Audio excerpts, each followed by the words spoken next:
thank you for that, Where's Baldo? And we just come in just in time to see Waladil get a new hand.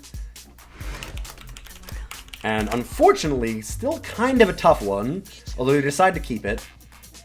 I can understand that Temple Scribe is pretty solid, and be able to see a few more cards. I think that's generally worthwhile. Waladil calls their deck Garbage Expedition deck I threw together that kind of looks like Big Combre. Oh, I should give Sephoris the go-ahead, because they're on play first.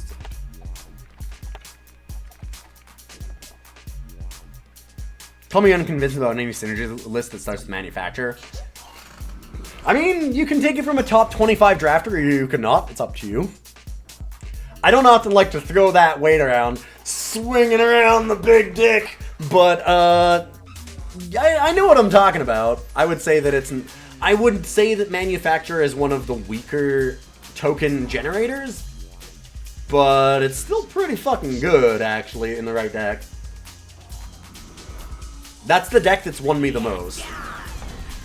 I mean, just look at the Winchest deck that we have right now. It's written right here.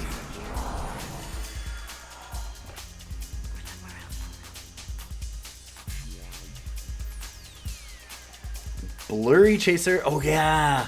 Deranged Dan is playing Skycrag Yeti. So Yeti, 4 Yeti Spies, 2 Avalanche Yeti, Yeti Snowslingers, Camp Surveyors, the whole shebang. They've got 4 Thudrocks Masterwork and 4 Wumps. So they are full steam ahead for Yetis, which I love. Also, 14 months. Thank you, Paldo. Sorry, I know that I already said that, but just reiterating it. I do really appreciate it. Ooh, nice. Get the market. See what they get. I can certainly see, like, Elder's Feather is a big problem, because there's not a lot of flyers and Yetis. Reality Warden is kind of the other one. Opted to get... what was that? Got Gar. Okay. Interesting. Worried about getting flyers? There's no flyers in the Yeti list. I'm kind of surprised by that choice. Yeah, they got Gar. I just didn't expect that to be the card, so... Nope. Elder's Feather is great. That's kind of what I expected to get hit, because I feel like Sephoris' list, Deranged Dan, has a little bit of trouble with the flyers. Don't lie, Cam, I love bragging. Oh yeah, that's entirely me. I've built my stream up on my reputation as a good player. Nice. Spyglass is a lot of fun. And then you just get to get a bunch of scouts right away. Spyglass triggers on the 4th scout, is it? Or is it the 3rd one? Oh, 6! Never mind. Way, way off. It's way more than that. Okay. It's because it plays 4 Yeti Spies. That's what was messing me up. This is a good turn. I feel like Waladil probably wants to hold up Stand Together and not play Elder's Feather yet. Yeah, but it can be from any scout. Exactly. I mean, they're going to get it next turn, right? Because they've gotten 2, they'll get 3. Yeah, they can definitely do it next turn. I would be surprised if they couldn't. Yup. Man, Stand Together is still a broken card. One of the key things to remember about the Expedition format is there's no Vara. There's no Vara Vengeance Seeker, so you don't have to worry about something just ripping all of your Aegis off. So we had that earlier where we saw a full Aegis deck out of Alesha, and now we've got, like, Stand Togethers here. They're still just so incredibly powerful. It's a lot of Yetis. There are a lot of Yetis happening, yeah. So, another 1-drop? Yeti Spy. I'm like, there's gotta be something else to play, because otherwise I'd use Blurreechaser, I think. Also, Yeti Spy plus Wump is a sick combo. I was thinking that it was looking pretty heavy in favor of Waladil, but now with Bam coming out and the Wump, like, Wump is such an incredible shift here. That's gonna be really tough. Does Alessi exist in Expedition? Nope. And the flyer is good, but I just don't think it's good enough yet. They can get Friendly Wisp. I think that I would try and risk it, play Friendly Wisp, and change these. This is rough, though. I think that I might have just transformed the Amber Monuments and played a 5/5, though, and not used that.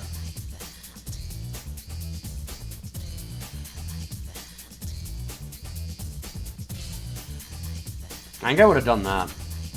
Because, yeah, I don't think the race here is in the favor of Waladil. I think that Waladil is getting to that point, too. Like, they're realizing right now that maybe they should have done that, which is why they spent so long thinking about this. They could also be doing a lot of math. Like, it is close. It's close. But they're just missing that extra point of damage, right?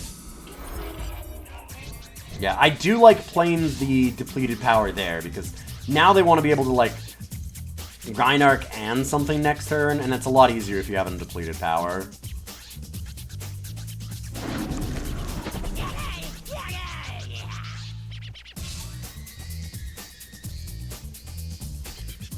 I mean, this is getting a lot of spies this turn, though, right? So now all they need to do is attack with it. They draw 4 cards, deal 4 damage. Oh, it's so gross. And it is a lot of power onto the board, too. Like, oh, God. Oh, and bam, too, right. So they actually draw 5 cards. Look at this turn. Oh, damn. Ouch. I feel like more should have been attacking, though. I feel like the extra Yeti Spy should have even... Maybe even Wump. I probably would have just slammed with everything. Because I'd be worried about this cracking back for lethal. Any spell, and Waladil can win. Oh! Oh! But just enough Yetis to pick it off! Nice! Woo! Yeti! Currently, this is a round 2 match between Waladil and Sephoris. Waladil playing a big Combray style deck, and Sephoris playing a Yeti deck.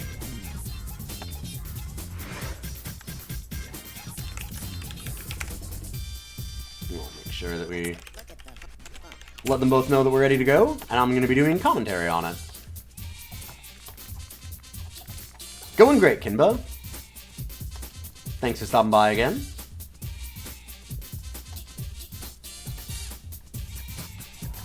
This hand's pretty solid.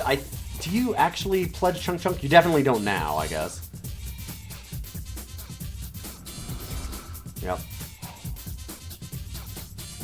Sephoris does rely pretty heavily on getting a Thudrock or a Wump, I would say. Ooh, an Awakened Student is a really nasty early play. At least there's a Permafrost. I probably still lead with, like, Blurreechaser here. Blurreechaser, the Snowslinger, yep. I went Super Saiyan. You bet I did. Good to see you, Capper.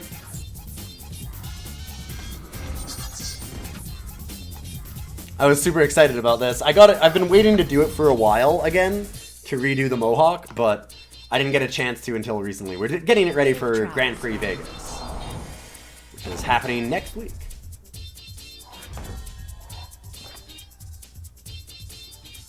So you can shift that, get rid of some market again. I think that it's better to go Permafrost Blurreechaser, though. Maybe not. This is a tough one. The Chunk Chunk Stun will be nice. I feel like this deck that Sephoris has is really strong if it can get down the Wump or a Thudrock. I'm just worried about actually getting there. We saw how much of a... Ooh. We saw how much of a powerful card Wump was last time. Like, it was just insane. Yeah, that hurts. Chunk Chunk stops it. And Howling peaks is interesting. Polymorph can get rid of that permanently, but I think that Chunk Chunk is the play for now. Stunning that seems like a pretty good idea.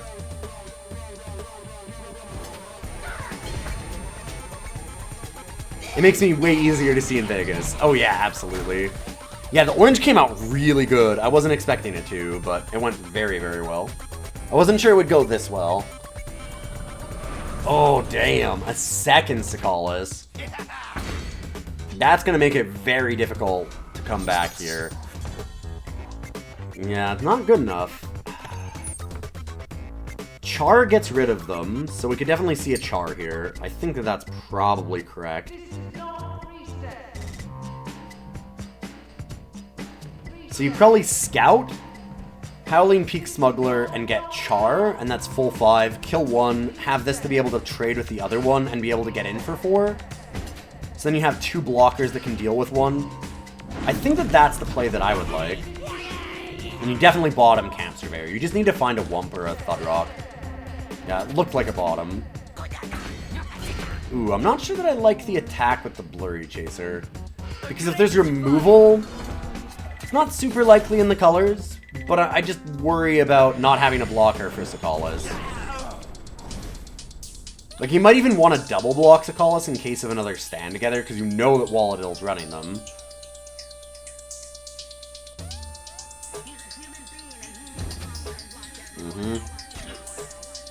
You have to call it. Luckily, no stand together.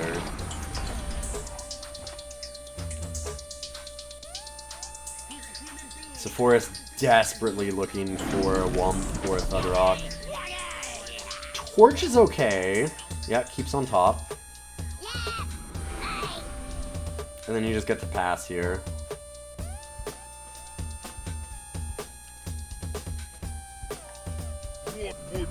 I feel like Waladil's gotta feel very confident. The minute the Yeti deck starts passing and doesn't have, like, the Wump Yeti combo thing going, that's real bad news. And that is almost definitely the case. I can't imagine what whack shit has to happen for this to somehow not be the game.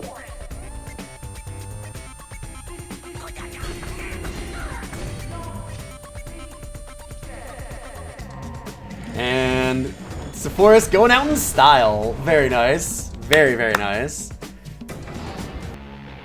Let's see if Waladil gets crushed by another Wump or not.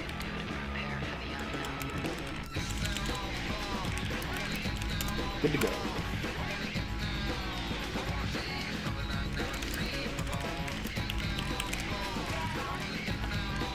Waladil mulligans the first hand. This one seems great. Defiance is awesome. Dawnwalker is obnoxious as hell in this. Sephoris doesn't have a lot of good ways to get rid of that. Basically looking at, like, Permafrost and the Polymorph out of the market are the big ways to actually get rid of Dawnwalker.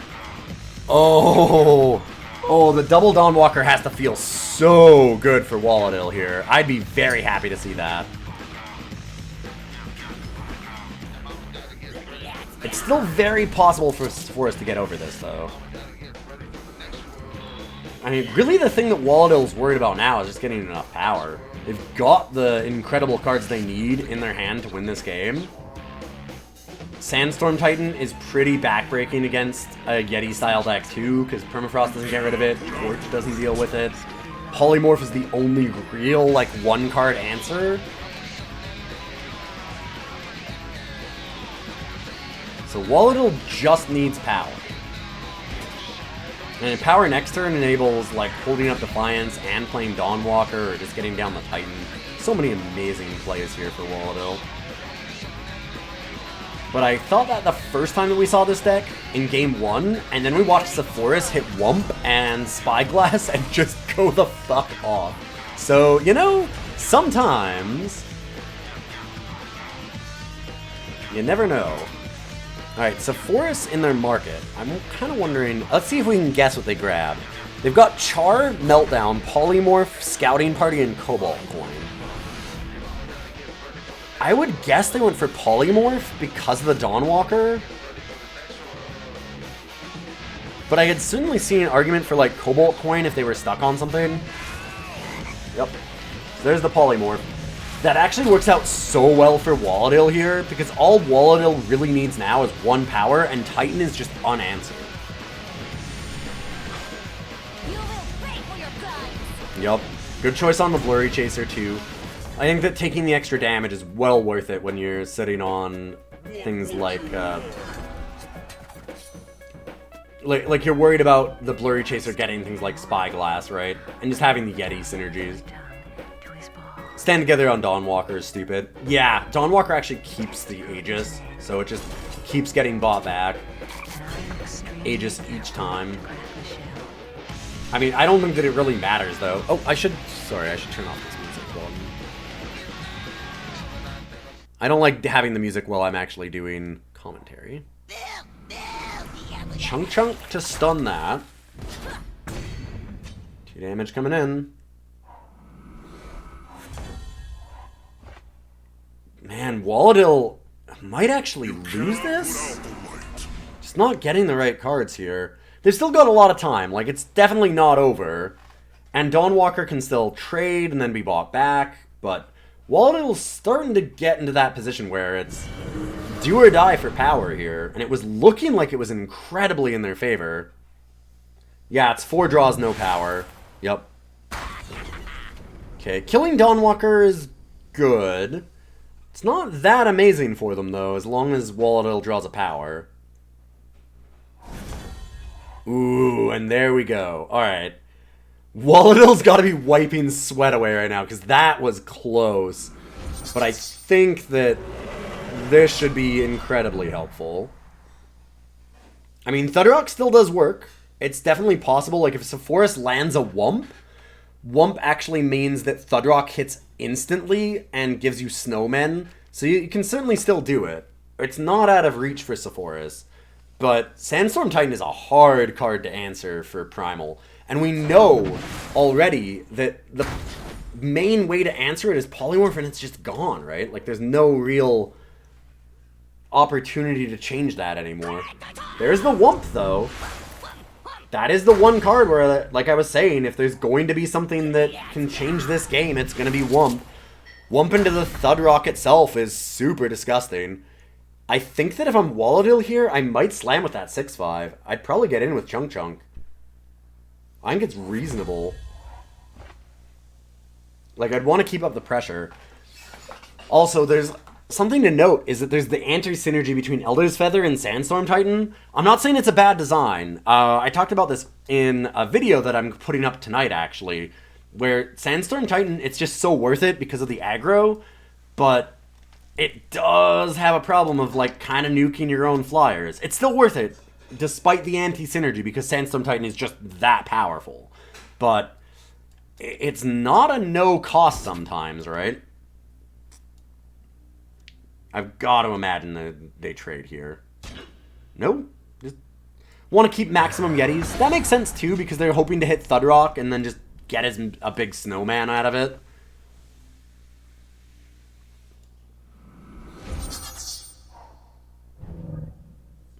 Would have gotten blown out, too, because of the stand together.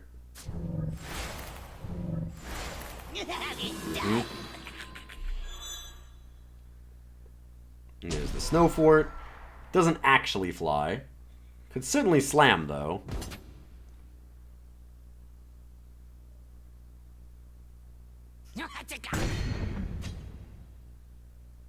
Such a close game. Ooh. And Shineefinder, pick off. Oh, deal. Okay. Yeah. It's the Wump that I saw at first. Fair enough.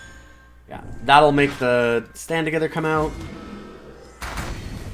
That's actually really good for Sephoris to know that stand together is out of the hand. Waladil's kind of back against the wall again. This is a really close game. Because that Thudrock is scary. It's already making 5/5 snowman next turn when it comes down because of Wump. And there's really nothing they can do about that. Getting to 6 power is important. Mystic Ascendant is certainly a thing. But there's not a great attack here yet. And Wump just dealing 1 point of damage at a time might be enough to win this game.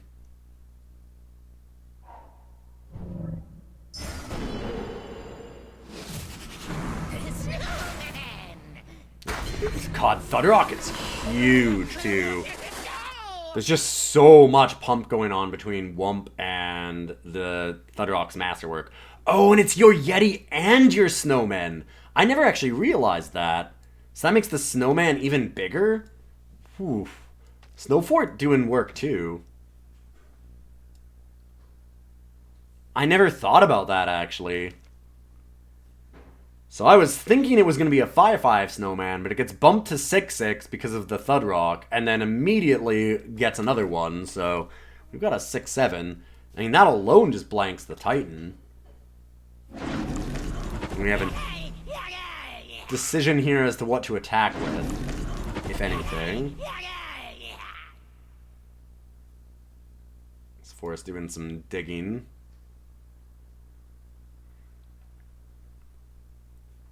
If Sephoris finds something like... Ooh.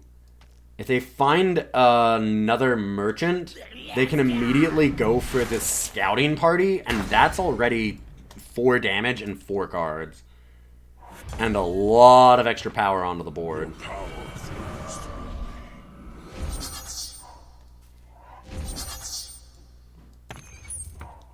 And, like, you can't have sword in this format, so you're not going to be able to have, like, that big lifesteal swing here.